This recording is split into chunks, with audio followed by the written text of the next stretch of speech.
For 3 minutes, Barbados were not attacking one goal and defending the other. They were defending both. At one end, Grenada could score in the usual way. At the other, Grenada were trying to score an own goal. Either finish would send them through. Barbados had to stop both. It sounds like folklore, but it happened in a Caribbean Cup qualifier in January 1994. And the strangest part is this: the players were behaving rationally.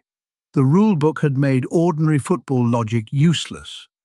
The complete final minutes have disappeared from the surviving record. What remains is a short fragment, contemporary reporting, and a scoreline that only makes sense once you understand the rule. So how did one match turn a football pitch into two simultaneous emergencies? The qualifying group contained only 3 teams: Barbados, Grenada and Puerto Rico. Each played the others once. Only the group winner advanced. Barbados opened with a 1-0 defeat to Puerto Rico. Then Grenada faced Puerto Rico and won after extra time. That result was recorded as 2-0, not 1-0, because the tournament gave an extra time winner double value for goal difference. By the final group match, all the pressure had narrowed to one equation. Barbados had to beat Grenada by 2 clear goals. A 1-goal win was not enough.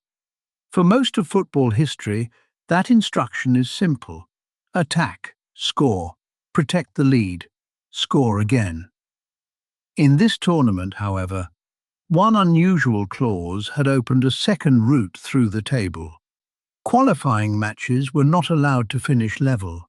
A draw after 90 minutes went to sudden death extra time. The first goal in extra time ended the match.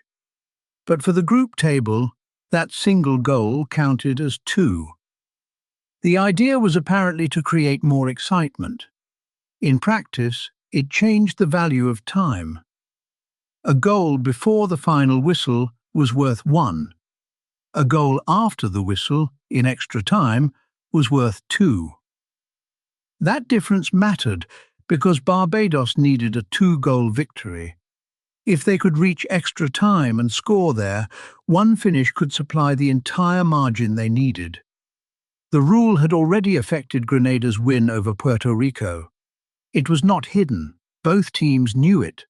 Neither team had written it. The competition had created an incentive. The players would eventually discover exactly how powerful it was.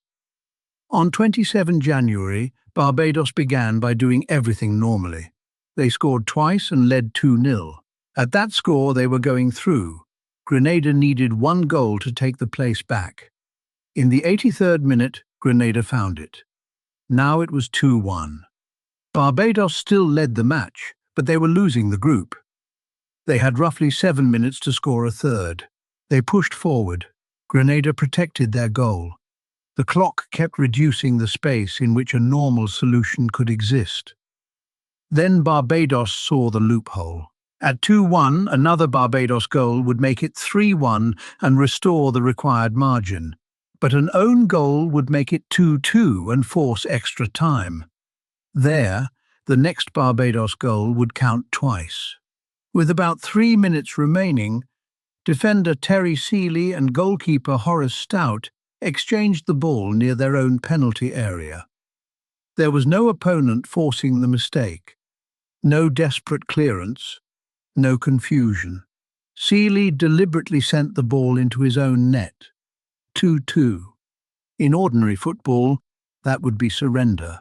Here, it purchased 30 more minutes and changed the value of the next goal. Barbados had traded a 1-goal lead they could not use for a level score they could.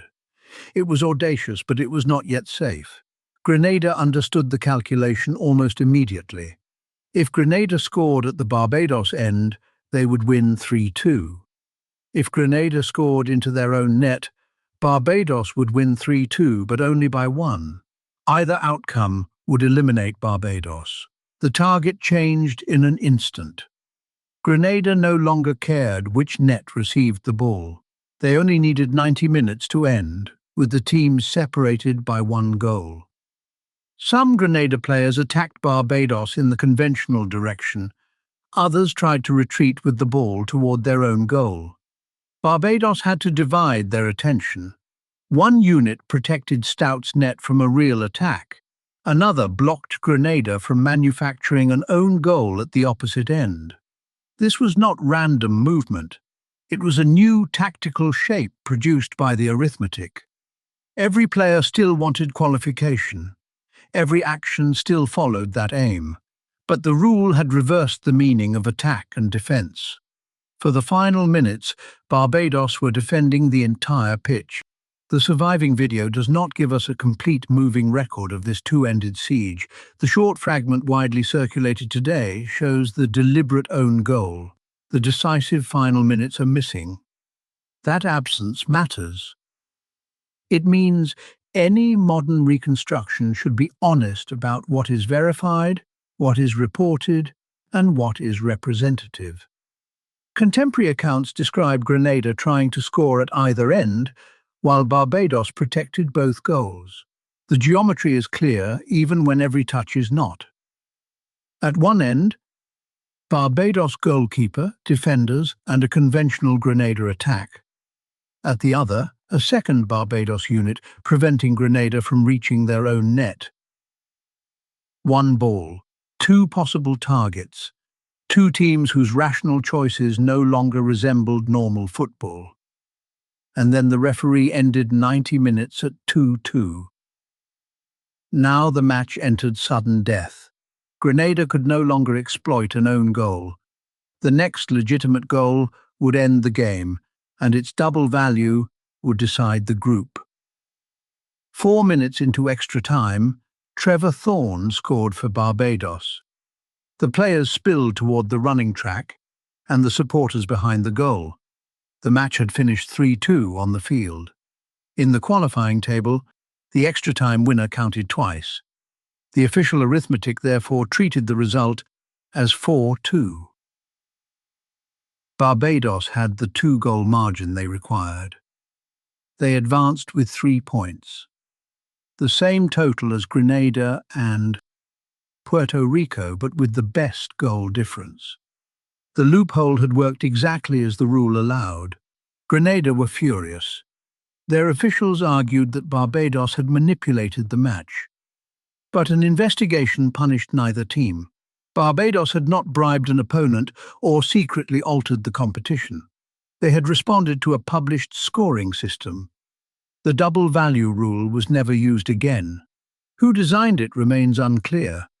What is clear is that it had turned an own goal into a strategic tool and made 2-goal defense the correct response.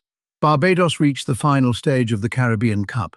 They drew with Guadeloupe and Dominica, lost to Trinidad and Tobago, and did not reach the final. Their larger legacy came from the qualifier, a match remembered less for who advanced than for what its rules made possible. Sports rules do more than punish fouls and count goals. They assign value to behavior. Usually, the incentives line up with the game we expect. Score in the opposition net. Protect your own. Keep a lead. Here, one goal changed value depending on when it arrived.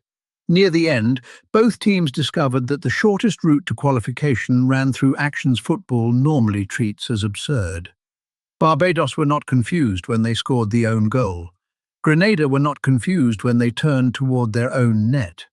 Both sides understood the table. The failure belonged to the design.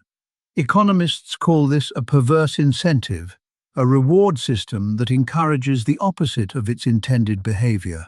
Football gave us a perfect picture of it, not in a boardroom or a textbook, but across one pitch, with both goals suddenly under attack. The archive is incomplete, but the lesson is not. For 3 minutes in Barbados, attacking and defending stopped describing directions. They described whatever kept a team alive. One side protected both nets.